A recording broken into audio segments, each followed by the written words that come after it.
Have you ever wondered why there is an overwhelming amount of liberal arts colleges? Have you ever wondered why Greek life exists? Greek fraternities and sororities have been a symbol of college life for centuries. Did you know over 80% of the executives of Fortune 500 companies are fraternity men? More than 3/4 of the United States senators are fraternity men. And 40 out of the 47 United States Supreme Court justices since 1910 are fraternity men.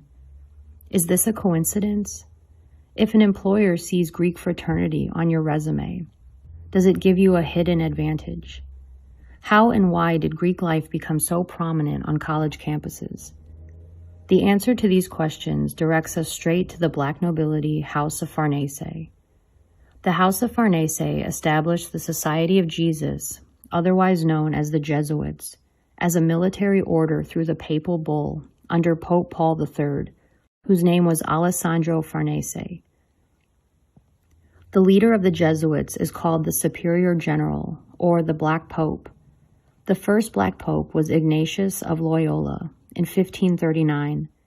Before Loyola was the Black Pope, he was a member of the Alumbrados, the Spanish Illuminati, the precursor to Adam Weishaupt's Bavarian Illuminati, which was started in 1776. Loyola was obsessed with fame and had a reputation of being a narcissist. Under the House of Farnese, Loyola's mission was to infiltrate and reform the Protestant and Catholic churches. Loyola established the methods of prayer, otherwise known as the spiritual exercises, which are still used today in all Jesuit training. The spiritual exercises stem from mystical and hermetic practices, which enable demonic control. Hermetic magic is a type of black magic that originated from ancient Egyptians and was portrayed in the Book of the Dead. René d'Anjou, a descendant of the Merovingian bloodline, persuaded Cosimo Medici of the Black nobility House of Medici family to establish a library at San Marco, where Plato, Pythagorean works, and books on Hermetic magic were translated. It was from Cosimo Medici's library that sparked up the Greek and Egyptian teachings by the Jesuits that influenced the Italian Renaissance. The Jesuits have been responsible for major deception and murder throughout history, which is unknown to the public. In the book, The Suppressed Truth About the Assassination of Abraham Lincoln, the author claims that the powerful Giacomo Antonelli, a cardinal and secretary of the Papal States under Pope Pius IX, supervised the plot to kill Abraham Lincoln with the help of the Jesuits. Notice the hidden hand. And we all know about the JFK conspiracy involving the mafia and black nobility connections, but that would be an entire video in itself. Charles Chinnockey, a Catholic priest, wrote in his memoir that the Jesuits killed Lincoln. He believed there was a conspiracy between the Vatican and the Jesuits to take control of the United States by importing certain powerful Catholics from black nobility families. He eventually denounced the Catholic Church and left, saying it was anti-Christian and pagan at its core. In 1599, the Ratio Studiorum was written by academics at the Jesuit Roman College, established by Loyola. This Jesuit plan of education is a document that standardized the Jesuit education and was the precursor to the liberal studies that have been instituted in all colleges and universities. 100 years after the Jesuits were established, they were running almost 700 schools. The Jesuit missionaries traveled all over the world establishing liberal arts education. The Jesuit China missions brought Western science and astronomy, and it was the Jesuits who popularized Confucius and had a huge influence on the Chinese Enlightenment. The Ratio Studiorum was revised in 1832, but still centered around the liberal studies of science, social science, arts, and humanities. In 1820, Luigi Fortis was elected the Black Pope. During his short term in office, he spent it institutionalizing the Jesuit plan of education into colleges in Europe, Canada, and the United States, and this was the birth of Greek life. And since 1825, all but 2 U.S. presidents and U.S. vice presidents have been fraternity men. Union College, a private male-only school in New York, established Kappa Alpha, the first fraternity. Since 1795, 19 U.S. presidents have attended this school, and 2 years after the birth of Kappa Alpha, Sigma Phi, and Delta Phi were established. This triad referred to themselves as fraternities, which derives from the Latin word frater, meaning brother. The Jesuit-established fraternities started spreading to other campuses. National chapters were created, and that is how Greek life began in the United States. In 1851, the first 2 official women's secret societies were founded at Wesleyan College in Macon, Georgia.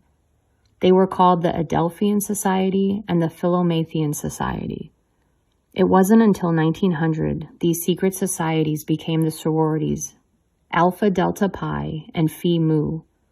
Sorority comes from the Latin word soror, meaning sister. There are many collegiate elite secret societies in the United States, and they make a significant effort to keep the affairs and initiation secret. The first collegiate secret society was the Fat Hat Club, created in 1750 at the College of William and Mary in Williamsburg, Virginia. President Thomas Jefferson was a member. Thomas Jefferson also wrote favorably about Adam Weishaupt, the founder of the Bavarian Illuminati and Jesuit professor.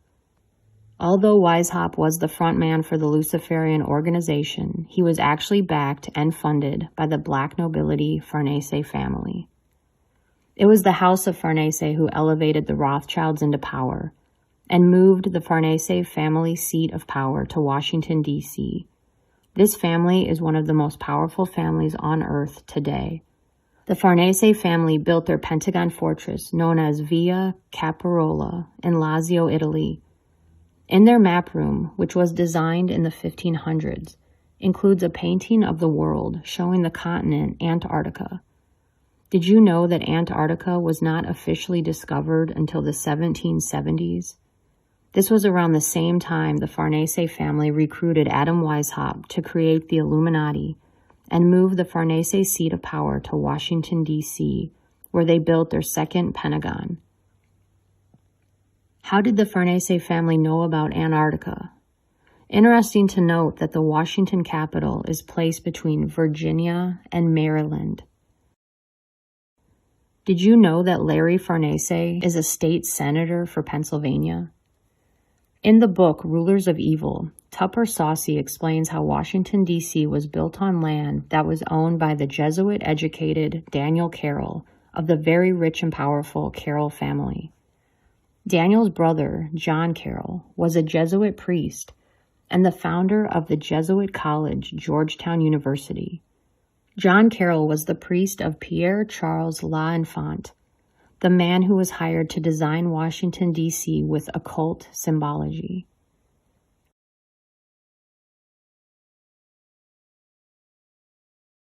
Jesuit alumni dominate leadership positions in U.S. military and intelligence, as well as politics and law. The Farnese family ruled Parma and Castro of Italy, and today the princes of Bourbon Parma covertly have authority in the U.S. Pentagon and U.S. military through their Jesuit intelligence. And it is the Italian black nobility families who control Hollywood and the media. Did you know that Hitler was extremely anti-Jesuit and considered them to be the most dangerous enemy? Over 200 Jesuits were murdered by the Nazis in Europe. It is interesting to note that most people believe the Jesuits are one and the same with the Catholic Church, but they are not. They are actually at odds with each other. There is an ongoing, tense relationship between them over disagreements about abortion, birth control, gay marriage, among other things. The Jesuits are in favor of far-left politics, particularly Marxism. And the conspiracy that the Jesuits have infiltrated the Catholic Church is more than obvious. And now the current Pope Francis is the first Jesuit Pope. Pope Francis served under the Black Pope before he became the head of the Vatican. I understand it might be difficult for some people to believe that the Jesuits could be a sinister group, but we must understand what the Jesuits believe and who put them in power. The spiritual exercises taught by Loyola were based on mystical, alchemical practices. In all Jesuit collegiate secret societies, the words Circuli Crux non orbis praesunt are displayed for all to see and memorize.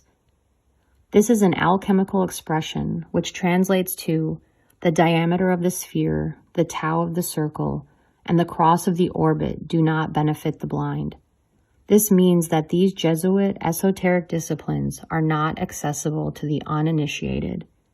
I suggest you do a search for vitriol and Freemasonry for more incredible information. This Egyptian symbology is also found on the alchemical door, aka the alchemy gate or the magic portal, that still stands in Rome at the old residence of Massimiliano Palombara. This door dates back to the 1600s. Palombara was a Kabbalist and mystic who was sought out by the Catholic Cardinal Decio Azzolini, who was the leader of the Squadron Volante. This group of liberal cardinals were looking for enlightenment when they found Palombara. There are many legends of people going through the magic portal door, disappearing forever, but leaving behind flakes of gold. The Moneta Secreta, otherwise known as the Secret Instructions of the Jesuit Society, is a Machiavellian instruction manual on the art of dissimulation and manipulation in the pursuit of money and power. Some say it was written by Claudio Acquaviva, while some scholars claim it was written by ex-Jesuit Jerome Zahorsky.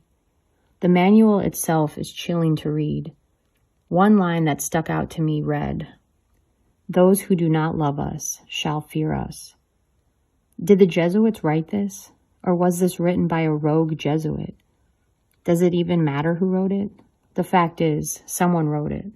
And it makes me remember Loyola's obsession with fame and what he accomplished in his life and the power he had over the entire world, including his connections with the black nobility.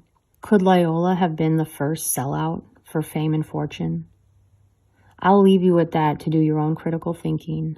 Until then, stay safe out there and don't stop questioning the world around you.